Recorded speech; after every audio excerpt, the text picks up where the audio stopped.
Hello, good morning, good afternoon, good evening. My name is Linhares-Juvenal. I am Senior Forestry Officer here in FAO, the United Nations Food and Agriculture Organization, where I lead the Forest Governance and Economics team and the initiative Sustainable Wood for a Sustainable World. I am a Brazilian economist with background on sustainable finance and the forest and climate change governance. I'm excited to moderate this panel today, Forest Investments in the Decade of Climate Change Transformation. The speakers are all very knowledgeable, and I'm eager to learn from them the opportunities of investments in forestry coherent with the needs of sustainable food systems and climate resilient economies. Without more words, let me introduce the speakers. We have Marcel de Berg from our Green Spine.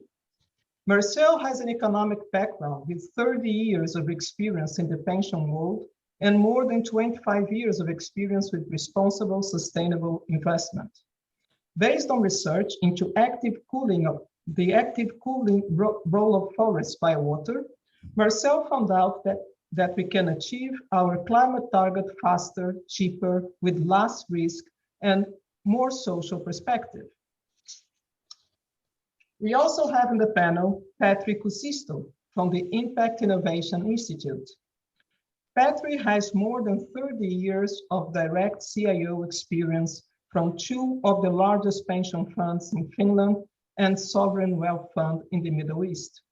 His forestry experience includes being the first chairman of Moderator and co-founder of the Dasos Capital. He is also founder of the Impact Innovation Institute and a for-benefit research and advisory boutique, which has recently coined the sustainable portfolio theory. We have a second Petri with us today, Petri Lehtonen. Petri from the Particip. Petri is a forest economist who is currently working in the Forest for the Future facility of the European Commission, providing advisory services on forest interventions in developing partner countries. He focuses on finance and sustainable forest value chains with long-term experience with global forest investments.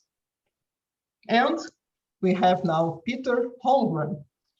Peter has worked for 14 years in FAO in different capacities, including as leader of the Global Forest Resource Assessment, Chief of Forest Resource Development, and Director of Climate Change. He also served 5 years as Director General of CIFOR. He currently works as Senior Advisor on Sustainable Development and Climate Action to the forest-based industry in Sweden and Europe. This panel will follow an interview structure, and the speakers will answer questions from the audience in the last 10 minutes. I kindly ask the speakers to respect the 3 minutes limit for the answers. With that, I would like to start with Marcel. Marcel, please. Is the level of investments we have now able to keep the level of forest ecosystem services we need for achieving the SDGs and the climate resilient economy? Okay, well, thank you, Thijs, for the introduction. On your question, well, in my opinion, and based on extensive research, I would say nowhere near enough. Why? Because a very important cooling function of the ecosystem services is not seen. And therefore, we don't see the enormous value for our society. We will not see how to reward investments in the right way. So what is the thing that we overlook? What is the elephant in the room? We all know that our CO2 emissions contributed to a rise in temperature. Only our CO2 emissions are just one part of our contribution to the rise in temperature. The other part is our influence on the water cycle. So let's first go back to the basics. We all know that CO2, along with water, a little sunlight, and some magic, produces glucose and oxygen. But for a tree to harvest 1 molecule of CO2, a tree evapotranspires, as we humans sweat, at least 100 molecules of water, depending on the species and the origin and the location of the tree. And evaporating water takes a lot of energy. And this energy remains hidden in the water molecule, and in the climate models, we call this latent heat. To give you an idea, the Brazilian rainforest evapotranspirate during the day every second, the equivalent of 15 atomic bombs the size of Hiroshima. And the latent heat is released when water vapor turns back into water when clouds are formed, the moment water vapor connects to small aerosols. A significant part of this energy goes directly into space. Then the clouds reflect sunlight and ensure that less sunlight reaches the Earth's surface. And this process acts like a giant air conditioning with two main parts. First, the coolant liquid, in this case water, and secondly, the engine that pumps around the coolant.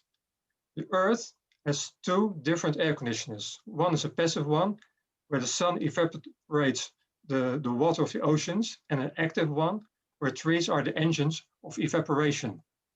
We call the coolant of the passive aircon blue water, and that of nature, we call it green water. But when you cut down the trees, you lower the green water level of the natural air conditioning, and you reduce the suction effect of blue water to the land by nature, and you reduce the production of natural aerosols, which led to less stronger cloud reflection, and altogether, this reduces the cooling power by nature and thus causes a rise in temperature. And let's not forget that since our massive CO2 emissions, we have cut also a massive scale, high quality forest, namely 9 million square kilometers, the size of 13 times the size of France, and thus affected the cooling power of Earth. And less cooling power has the same effect as an increase in insulation. And to wrap up, our research makes it very plausible that in the climate models, the decrease in the cooling effect is added to the heating effect of CO2. And therefore, the temperature sensitivity of CO2 is overestimated. But the good news is, when you see the working of the natural air conditioning, you also see how we can restore nature in a very smart way at very low cost. And the thing is, the ultimate cooling power of nature is also the ultimate public good of society. And it will be crucial that we are able to reward private parties, but also countries such as Brazil, for maintaining and expanding the public cooling function. So at the end, there is a friendly elephant in the room that just wants to tell us that there's more than CO2, and that when we see that green water cools, we also see our climate solution. So it's all about water and also a little bit of CO2. Thank you, Marcel. We will have time to come back to that. Thank you very much. I'd like to ask now Petri Lehtonen. Forests are crucial to society for all the ecosystem services they deliver. And Marcel has just given us an example of the relationship with water for global warming. But timber provision is also a very important ecosystem service. How can we solve the equation of sufficient investment to achieve the level of forest services and products that we need? Thank you, Thijs. First thing that I have in my mind is that when we think like climate financing forest land restoration, it's quite important that we acknowledge value chains, that the kind of earning logic with value chains is at least somehow part of the equation. And maybe another aspect is that like the investments, where we need investment most are normally in poor countries, in developing countries where deforestation and forest degradation continue. And we have like, I don't know, maybe that kind of mainstream public approaches have been focusing on, let's say, conservation, provision of ecosystem services with, let's say, payment for ecosystem services like REDD+. I think that they are not really sufficient to attract investors. So investors are always looking at expected risk-adjusted returns, and actually also the other part is that it's also related to job creation at local level.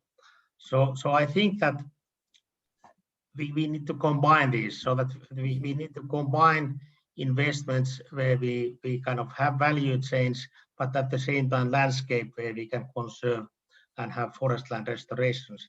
So what we really need to solve this equation is that we need measures that reduce risks in these emerging frontier markets. And there are like improving the business environments and all the capacities. But the other part is that we also need to think in a new way. We need to combine this kind of conventional development aid and also, let's say, conventional financial instruments. We already have such in place, like blended. We talk about blended finance, and it means that we need to kind of combine targeted technical assistance to build capacities, and also like concessional financing, and also pension fund or other institutional investments. So once we can combine these, I think that we are one step ahead. Thank you. Thank you very much, Petri. And you gave me a very good segue to ask Petri Kuusisto, who is an investor, is at the other side, to tell us what are the main drivers for forest investment in the context of climate change. Thank you, Thijs. I want to answer this from a more general perspective. We know that sustainability investing is a general trend, and it's giving a lot of tailwind to forestry and agricultural investments as well.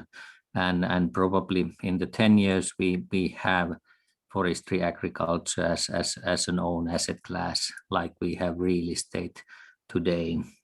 And this is obviously the gigantic driver. It will mean that we will get new type of investors who are thinking of investing into this asset class from a broader perspective. First of all, I think today forestry investments are argued or have been argued, or when I was raising money for a forest one, we used correlation analysis to say that why you should invest into forestry. However, we are coming into the area of or era of sustainable investing, and this one is not only starting from the return perspective. We should be more talking about outcomes, and outcomes are returns plus the impact. And this impact perspective is looking at the climate change. It's of course looking at the additional revenue streams which can be born out of the climate change, but it's as much also of the intention to do good, and the investors are going to come into this asset class much more with the eyes of with an intention to do good, to achieve results, which some of them are measurable and some are much more difficult to measure. And this will mean that the sustainability ID is coming also with a need to collaborate. And this is the gigantic change of mindset what the investors, in my view, will start to embed in their investment strategies within the next 10 years. And this is then also a collaboration which will mean that the impact side will grow as much more important factor. Of course, still the elephant in the room is the wood price and sustainable wood production, but there will be forest areas which investors are interested only as a carbon sink or as a land area for wind energy or other multiple potential usages and reasons, and all these will increase the variety of forest investors. Thanks a lot, Petri. And with that, I think it's also a good connection with the question I have for Peter Holmgren. Peter, how do you think we can increase the investor appetite in forestry? Well, thank you, Thais. First of all, I think we should say that the appetite is fairly high, as has already been mentioned in this discussion. Forests and forestry is quite an attractive investment class, provided that the returns and the performance of that activity is doing well from an investment perspective. And it is if you have three basic factors in place. You have a risk management that is acceptable. You have a long-term perspective, which is suitable to many of the institutional investors that we're talking about. And it's scalable, so that it doesn't take too much transaction costs to bring this to scale.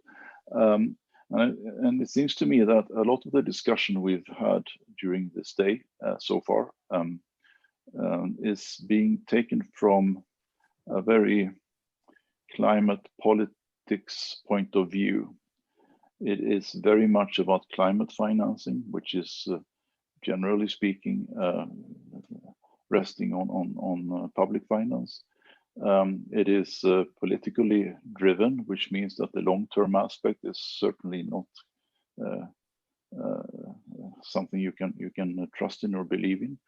And you have some very awkward hurdles in the investments for forest and climate. One is the concept of offsets, which is a driver for many of the actors in the space, but offsets are not really bringing about revenues on the ground. It's just makes the forest a parking place for carbon, and at best it is a parking place for carbon. At worst, it's actually harming the possibilities of returns for investments. And then you have the scalable bit. We've heard lots of talks about investment schemes, but very little has been about the small landowner on the ground, and that can be in forestry, it can also be in agriculture, and the small scale businesses that are actually operating and actually generating a revenue stream, which is actually going to bring return on the investment. How to scale those and how to build new forms of aggregators for the financial services is something that I don't see enough focus on. So perhaps as an endpoint of this first intervention, I would say that a much stronger focus on the revenue stream on the ground for the real products that are in the value chain. And together with that, a much bigger focus on how to aggregate financial services for the small scale operators. Thank you.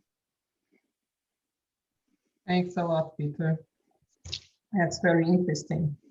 And I think that we have already some commonalities on what has been said in this panel. And I would like to go back to Marcel, because Marcel, you were the only one who didn't really address forest investment. So you highlighted the role of water, but haven't really focused on the forest investment. So what are your views on instruments and how we could increase forest investment in the decade of climate change? And of course, you can say also whether you agree that it's important to increase forest investment in the decade of climate change, in this era of climate change or not. So please, Marcel, you have the In my opinion, we have to increase the investments in forestry and agriculture enormously, because the value is much bigger than we think. And as long as we normal investment, you have the cash flows that you can influence. But here you've got a cash flow that's not directly going to your into your return equation. Let me say, if you have a road and you build a road and it's a public good, everybody can go over that road and nobody has to pay for it. You pay it from the taxes. You can do a private public partnership, and you can make a private road and you can ask toll for it. Then you can only access the road if you pay for it. But here you've got an ecosystem services that's not local, that's global, and that's crucial for realizing our climate goals. And that's the cooling part to water, to nature. It's really the air conditioning. So when you want to, if investors investing more into agriculture and forestry, and even doing the hard part, if you do restoring of nature, that's not easy. And the low-hanging fruit, that's easy.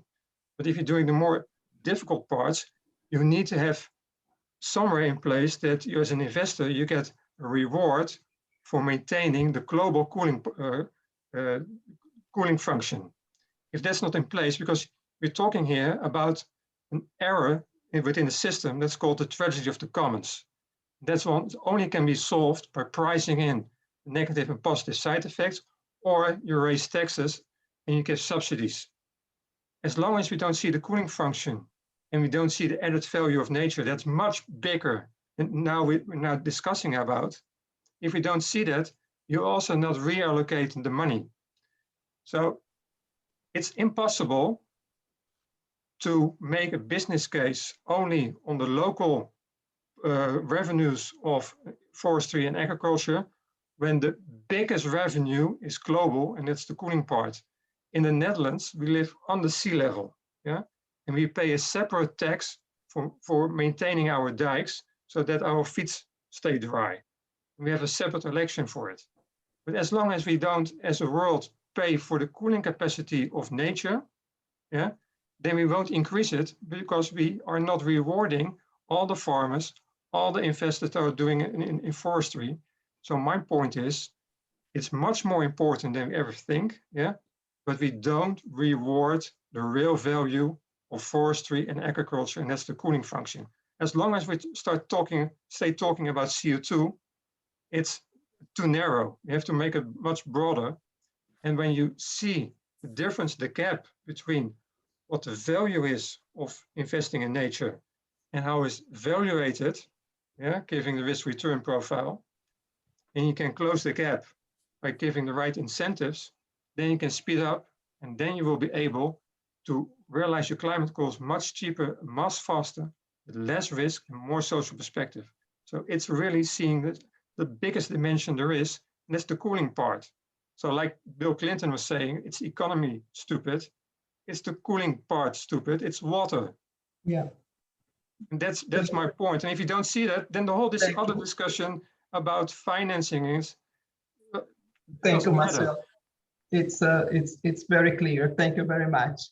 Petri, Kuusisto, you have said already that climate change has changed the way investment decisions are made.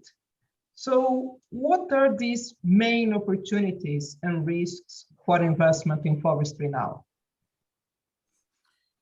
Well, the first wave of the the environmental side has taken the risk side. I mean, there are many scenarios about the potential droughts,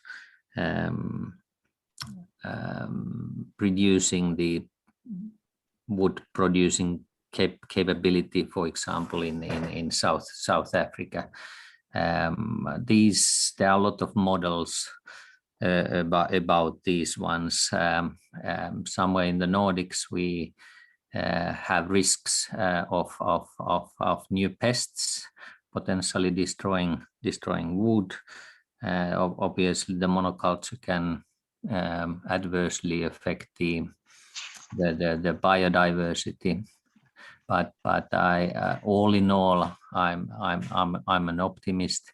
I think the opportunity set, and I don't think ever before forestry or agriculture has been such loaded with various type of opportunities, how to make money and how to make a positive impact for the society. And we have the hard quantitative factors, we have the qualitative factors, we have even examples from the indigenous people, how they've been able to live with the nature. I mean, like Marcel said, I may be saying this in a different way, but most likely nature is highly undervalued in our economical thinking, and most likely that will the valuation gap will be relieved, and the early investors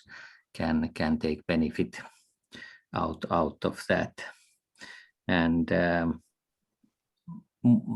risks side additionally can be that in today's world we may be too focused just on the carbon games and forget some other aspects of the nature. Nature is much bigger thing than just carbon pricing scenario game.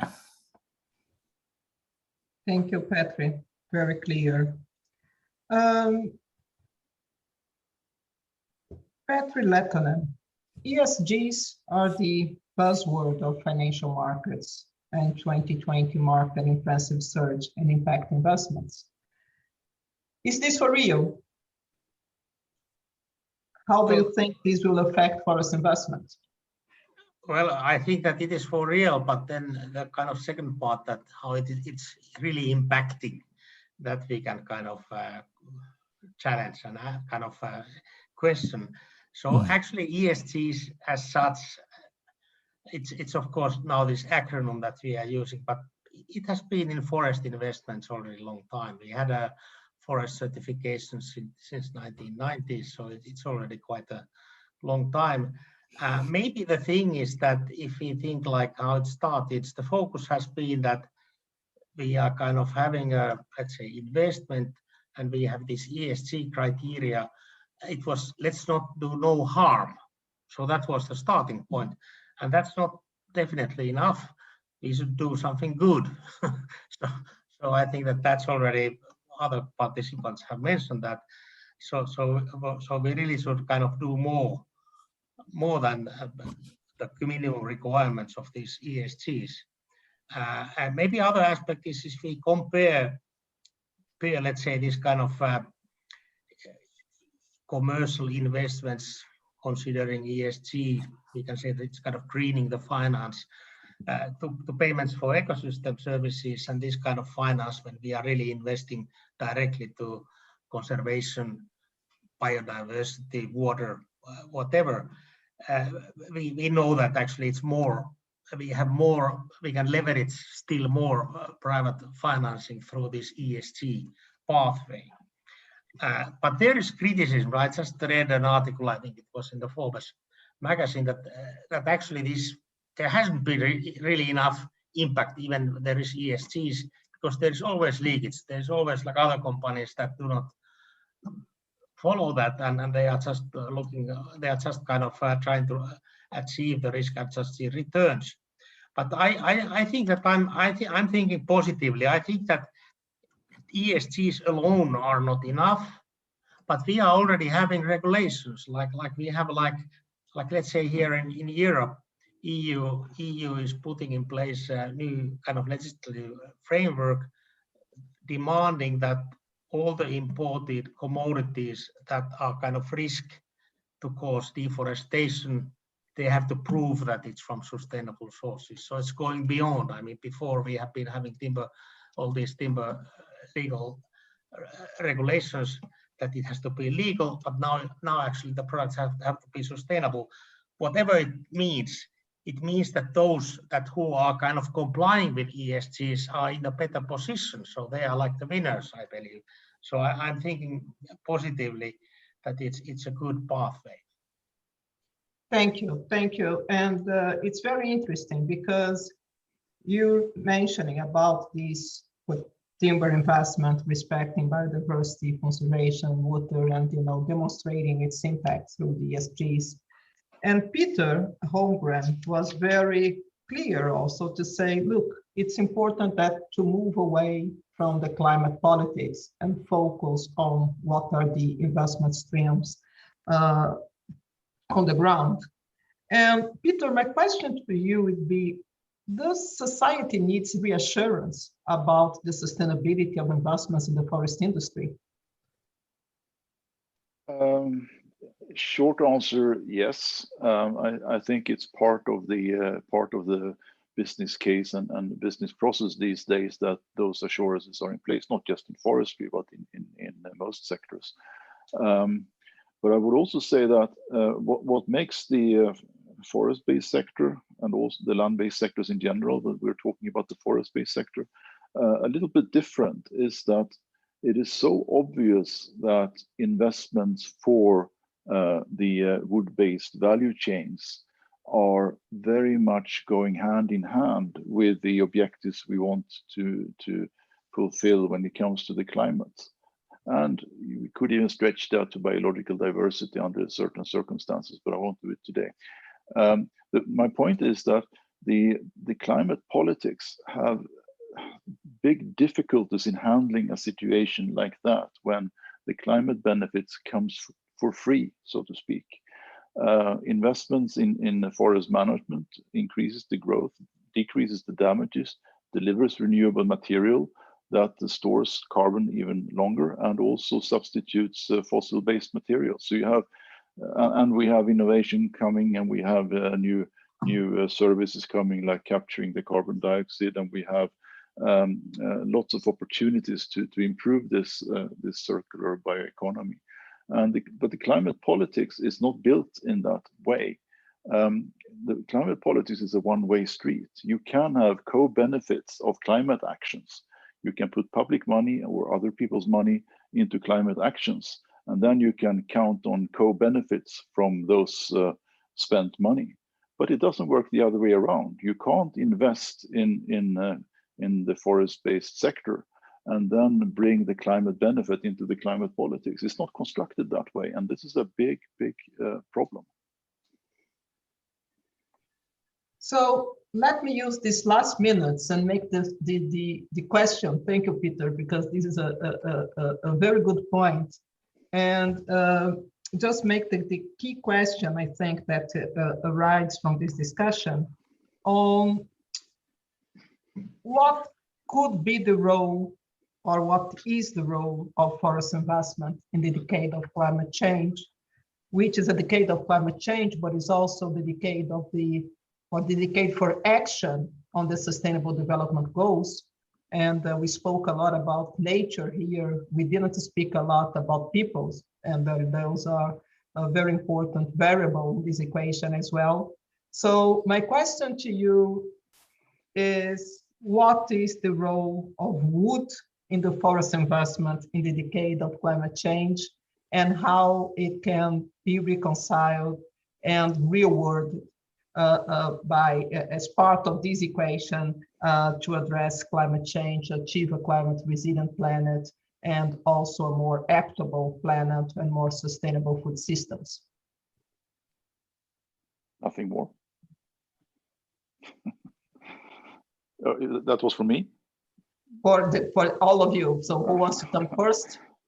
Well, I will start with Marcel provocatively, because you have already addressed this question more or less. And Marcel spoke a lot about nature. And Marcel, how we bring people into the picture, and how we bring wood as an ecosystem provision, as an ecosystem service as well into the equation.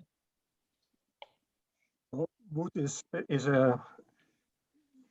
always a cash flow when you're doing investments in nature. The only thing is, you have to not think in wood, but in restoring the clean water level. And if you do that, and you do that through wood, then you see that wood has also a revenue in it. When you look at the social part, when you have to restore nature, you have to take into account we have also a lot of demand for space. So we also have to regenerate not only agriculture, but you have to connect cities to agriculture. You have to connect agriculture to forest. It's impossible to do it in 1 minute, but if you want to know more about how to integrate the cooling function and the investments into your policy, there's a video on ourgreenspine.org. There you can also see how you can create a free climate insurance policy when you see the dimension of water.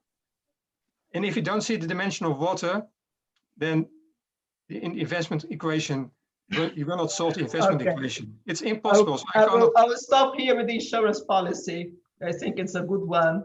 Petri, Kuusisto. And I think wood is important in that sense. We talk about climate change. We have a cult who is talking now about net zero at 2050. And we can just simply think that if people are utilizing more wood for construction projects, a life cycle analysis of buildings is that construction is 40% of your carbon footprint, and then the maintenance of the building is over its life is 60%. If we remove that 40%, it's already a massive deed for the climate mitigation, and this can be done now. And a lot of this climate change is what it's lacking is actions today. And I'm also part of one climate change fund for equities and bonds, and there the focus what is that you need to see what sort of change you can do today, because it has much more value than things what are happening at 2050. Thanks a lot, Patrick. Peter. Okay, so we want to get rid of the fossils. That's what we really want to do. And so the solutions obviously is about making better use, more efficient use, and more sustainable use of the biological systems. That's what we need to manage. That's what we need to live off, and that's what we need also to conserve and all the rest of it. Fine. Now, food and fiber are, I'll say food and wood and other things are coming from the land, and we have hundreds of millions of small-scale businesses around the world that are working and delivering benefits that we need in our fossil-free society today and tomorrow. And it's a mystery to me why the finance community needs to run around the political corridor seeking public funding when you have this enormous opportunity to aggregate your investment portfolio towards these small-scale businesses that have an actual revenue stream that can deliver an actual return and at the same time deliver the climate solutions we need. So what are you waiting for? Thank you, Peter. And I think you and Petri are saying kind of the same thing. You're doing, going through the same pathway. And then we have 2 minutes to go. And there is a very interesting question here on the chat, actually for Petri Lehtonen, on the metrics. Because, okay, we speak a lot and we know that it's possible to have production in alignment with the climate objectives and resilience objectives, quality objectives. But then what are the metrics to demonstrate the sustainability? Well, this is for me. Okay, I think that's an excellent question, by the way. What is the definition of sustainability?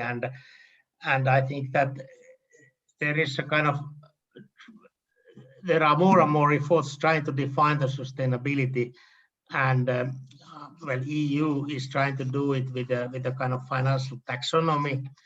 That's one way, and then we have actually many certification standards that are trying to do the definition.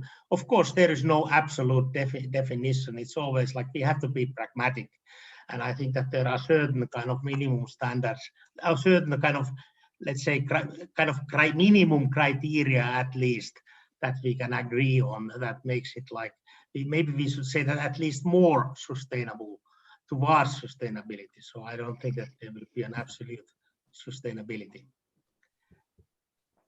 And I don't know if just a very short comment about wood is that actually wood is extremely important. The most typical wood product today in the global is waste. So most of the wood is wasted. Most of the wood is used as fuel wood, etc. So actually there's a huge opportunity to use the wood raw material to much more valuable purposes. Thank you very much. I think this was, at least from my side, it was a very interesting discussion, some different points of view. I take note that it's important to look into water if we think of climate change as well. It's not only about forests or agriculture.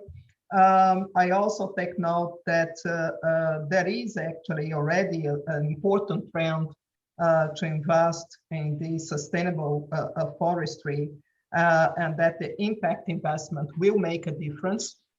And the impact investment is looking mostly to climate change and biodiversity. So how we can achieve that through forest investment will be a key aspect of forest investments in this coming decade. The value chains are important, and this was mentioned here many times in many different ways.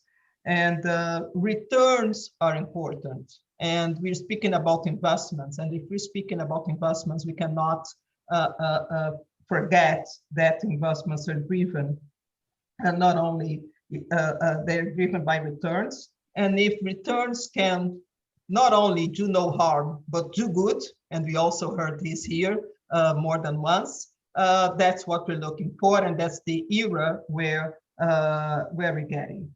It's a very important point, I think, of to go, and look at what is happening on the ground. What are the investment streams? What are the sustainable investment streams on the ground? And we discussed a little bit about the role of wood. Wood is some people forget that, but wood is an ecosystem service. Timber provision is an ecosystem service. And we heard here that they provide returns, that they address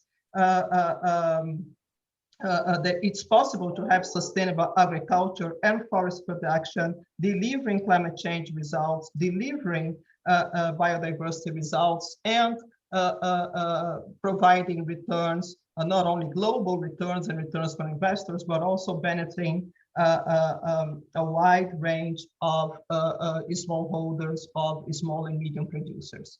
So it's important that we take this into consideration, and it's important to bridge the politics. It's important to bridge the discussions happening at the global forums, at the global climate change governance, and connect that with what is happening on the ground. I think this is what I hear here, and I hear about the importance of these sustainable value chains in coherence with climate and SDGs objectives.